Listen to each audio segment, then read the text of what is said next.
Mineşşeytanirracim. Bismillahirrahmanirrahim. Elhamdülillahi Rabbil alemin. Esselatu vesselamu ala Resulina Muhammedin ve ala alihi ve sahbihi ecmaîn. Rabbi şrah li sadri ve yessir li emri ve hlul ukdeten min lisani yefqahu kavli. Rabbi zidni ilmen ve fahmen ve elhaqni bis salihin.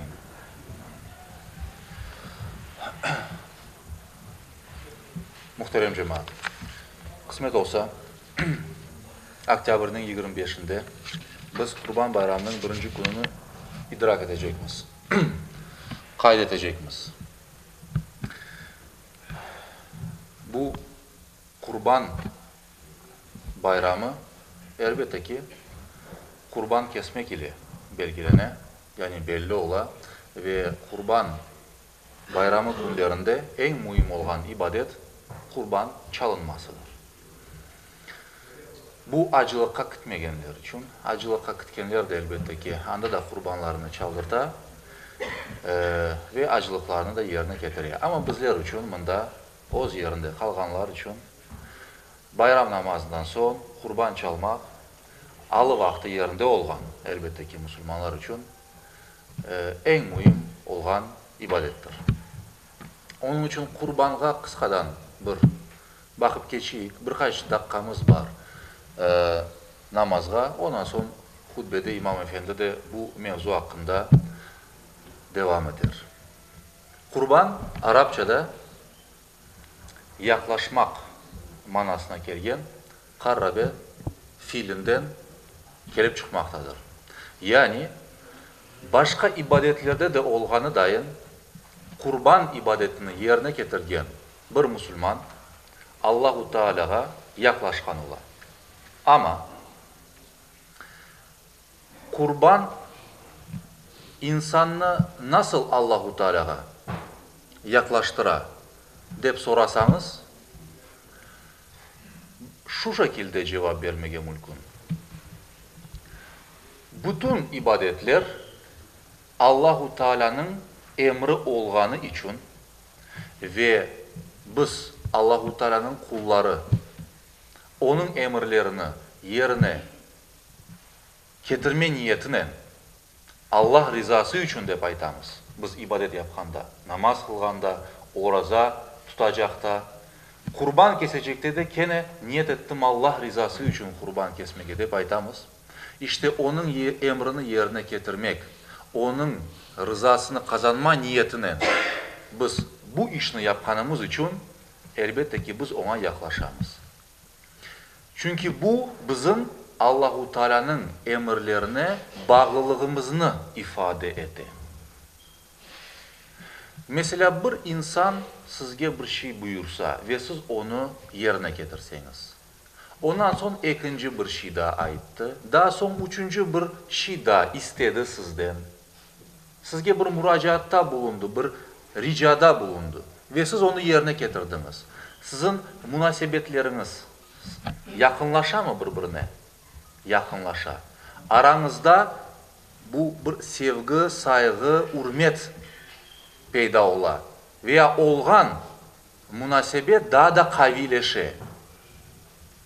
İşte bunda da bu şekilde Allahu Teala'nın bizge müracaatlarını veya emirlerini biz yerine getirdiğimiz takdirde bizim münasebetlerimiz kavileşe Allah'ın ve biz ona yaklaşamız. Ve karşılıklı olarak biz son Allahu Teala'ya müracaat etkenimiz vakit elbette ki o da bizim isteklerimizi yerine getirir. Bu manada bazı insanların şikayetleri aklıma geldi. Diler ki biz dua etemiz, duamız kabul olmay. Ya da biz bir şey isteyimiz, Allahu Teala bizlerge vermey. Başta bir şu sualini soramak gerek. Allahu Teala'nın bizden istegen şeylerini biz yapamız mı? Biz ondan istegen şeylerinin yapılmasını isteyimiz. Onun için başta biz özümüzge bir nazar taşlamak gerekmiz. Ve özümüzge bu şekilde sual vermek gerekmiz. Demek ki kurban hem lügat manası olarak hem de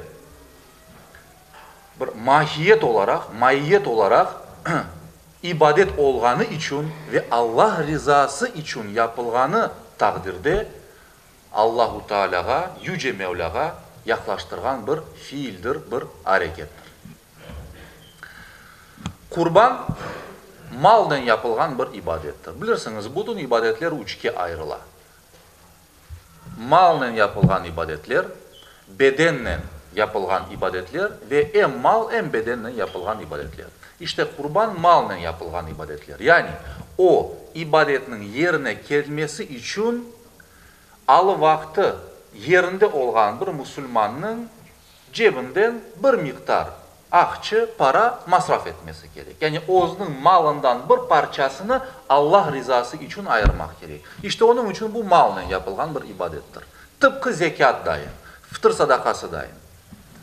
Dersiniz ki ya biz kurban kesemiz de, bu bedenimiz de iştirak ete, siz o'zingiz kesmeseniz de olur. Yani kesmeniz şart değil. Mesela vekil olarak siz birisine onu kestirebilirsiniz. O'zingiz hiç o ibadetinin yapılmasında iştirak etmeyi bilesiniz. Mesela. Demek ki yeter ki siz o'z malınızdan bir parçasını yapılması için ayırınız. Ve o ibadet yerine gelgen olur. Ama Peygamber Efendimiz buyuruyor ki, mesela kızı Fatıma anamızga şu şekilde ayta, deyir ki kurban kesilgeni vakit, yani sen bir kurban kestirgenin vakit yanında o'zingda tur dey. Çünkü o kurbanın kanı yerge tamlaganından, tushkeninden senin günahların silinmeye başlay deb buyuruyor. Onun için bir insan vekaleten, yani birisini vekil tutup kurbanını kestirse bile o'zi o kurbanın sahibi olarak o yerde olması daha yaxşı, daha faziletli, daha savaplıdır. Çünkü o ibadetinin yerine getirilgenini o'zi nezaret ete, o'zi ko're, o'zi iştirak ete. Elbette ki o ibadet yapılganı vakit o kurban sahibinin anda iştirak etmesi, onu kormesi daha da güzeldir. Çünkü o kurban atmosferasına kirgen ola, kurban muhitine kirgen ola. O ruhuna o kurbanın kesilgeni ve onun bizzat o'z kozlarının Allahu Teala'ga nasıl bir kurban takdim etkenini kormesi onu ayrı bir havalarga alıp gidiyor. Tamam mı? Onun için bu atmosferanı, bu hissiyatını yaşaması için insanın kurban kesildiği takdirde zamanda anda bulunması en güzelidir, en yaxşısıdır.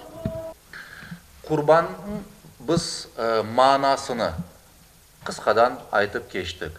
Tarihi ise Hazreti İbrahim'ge tayanganını siz hepiniz bilesiniz. Allahu Teala ondan razı olsun. Ama şu kunumuzda kesilgen kurban Hazreti İbrahim'nin sünnetidir dep aytamız. Yani onun yapkan ibadet şeklidir. Allahu Teala'ga yaklaşma usuludur. Ama Allahu Teala'ga bir kurban takdim etme şeklinde ya da onun adına bir hayvan soyma şeklinde ibadet da Adem aleyhisselam zamanında var idi. Hatırlarsınız, onun iki tane oğlu var idi. Habil ve Kabil.